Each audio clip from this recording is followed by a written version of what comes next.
अंतरिक्ष में सब कुछ घूम रहा है और तारे कोई अपवाद नहीं है।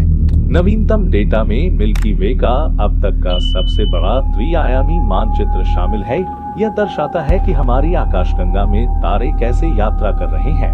पिछले डेटा में 2 आयामों में सितारों की गति शामिल थी, ऊपर नीचे और बाएं दाएं। सामूहिक रूप से सितारों की उचित गति के रूप में जाना जाता है, लेकिन ताजा आंकड़े ये भी दिखाते हैं कि तारे कितनी तेजी से हमसे दूर या हमारी ओर बढ़ रहे हैं, जिसे हम तारों का रेडियल वेग कहते हैं। रेडियल वेग को उपयुक्त गतियों के साथ जोड़कर हम यह पता लगा सकते हैं कि आकाशगंगा की परिक्रमा करते समय तारे 3 आयामों में कितनी तेजी से आगे बढ़ रहे हैं। इसका मतलब यह है कि अब हमारे पास न केवल सबसे अच्छा नक्शा है जहां आकाशगंगा के सितारे अभी हैं, लेकिन हम यह देखने के लिए आगे की गति को ट्रैक कर सकते हैं कि चीजें कैसे बदलती हैं, और यह देखने के लिए कि चीजें कैसे होती हैं। यह हमें हमारी आकाशगंगा के इतिहास के बारे में बातें बता सकता है, जैसे कि कौन से तारे अन्य आकाशगंगाओं से आए होंगे और अतीत में हमारी अपनी आकाशगंगा में विलीन हो गए होंगे। रेडियल वेग माप हमें छिपी हुई वस्तुओं को खोजने में भी मदद कर सकता है, जैसे कि ग्रह और भूरे रंग के बौने तारे मेजबान तारे की परिक्रमा करते हैं। गैया न केवल हमारी अपनी आकाशगंगा में सितारों को माप रहा है, बल्कि यह पड़ोसी एंड्रोमेडा आकाशगंगा में सितारों को भी माप रहा है। डेटा में गैप्स, गैया एंड्रोमेडा फोटोमेट्रिक सर्वे नामक विवरण शामिल है। एक फोटोमेट्रिक सर्वेक्षण सितारों की चमक को मापता है और ट्रैक करता है कि वे समय के साथ कैसे बदलते हैं।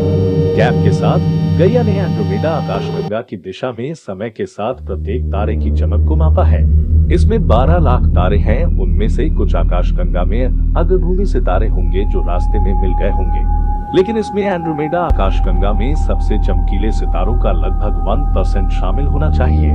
यह हमें यह अध्ययन करने में मदद करेगा कि एंड्रोमेडा में सबसे बड़े, सबसे चमकीले सितारे चमक में कैसे बदलते हैं, हमें उनके विकास के बारे में बताते हैं और वे अपने जीवन चक्र में कहाँ हैं।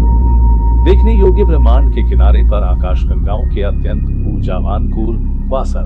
ब्रह्मांड में सबसे चमकदार वस्तुएं हैं और सबसे दूर की वस्तुएं हैं जिन्हें हम देख सकते हैं, और नए डेटा में उनमें से 11 मिलियन के माप शामिल हैं। क्वासर में सुपरमैसिव ब्लैक होल होते हैं। इन कन्फर्म क्वासर के अलावा गैया को 66 लाख और क्वासर कैंडिडेट मिले हैं।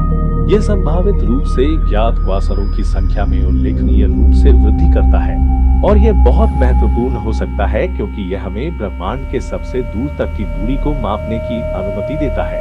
इससे हम यह भी माप सकते हैं कि ब्रह्मांड कितनी तेजी से फैल रहा है। इसे अधिक सटीक रूप से मापने में सक्षम होना महत्वपूर्ण है, क्योंकि हमारे पास विस्तार के 2 परस्पर विरोधी माप हैं और हम नहीं जानते कि कौन सा सही है। इस समस्या को हबल तनाव कहा जाता है। गैया जिन चीजों का अध्ययन कर रही है वे सब हमसे बहुत दूर नहीं है।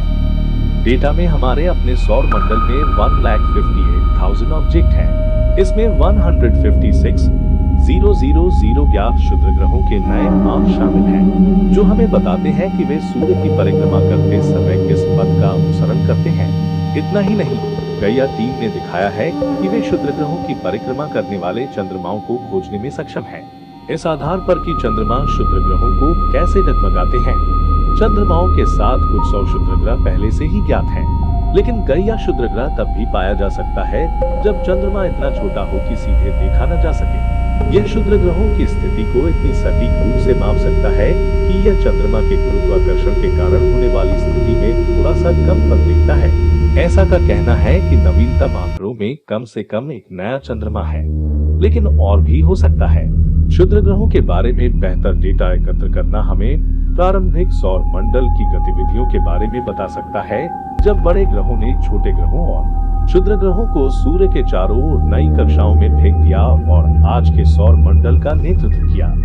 हमारा सूर्य एक अकेला तारा है, लेकिन कई तारों के साथी भी हैं जो एक साझा केंद्र के चारों ओर एक दूसरे की परिक्रमा करते हैं।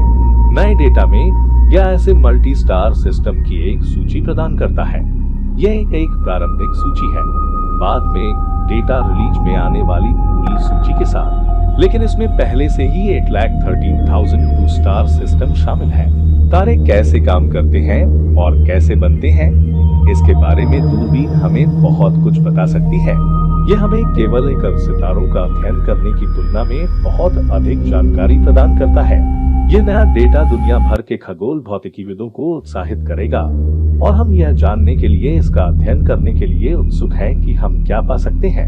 इनमें से कुछ उत्तर हमारे पास अगले कुछ महीनों में हो सकते हैं, जबकि अन्य में अधिक समय लग सकता है।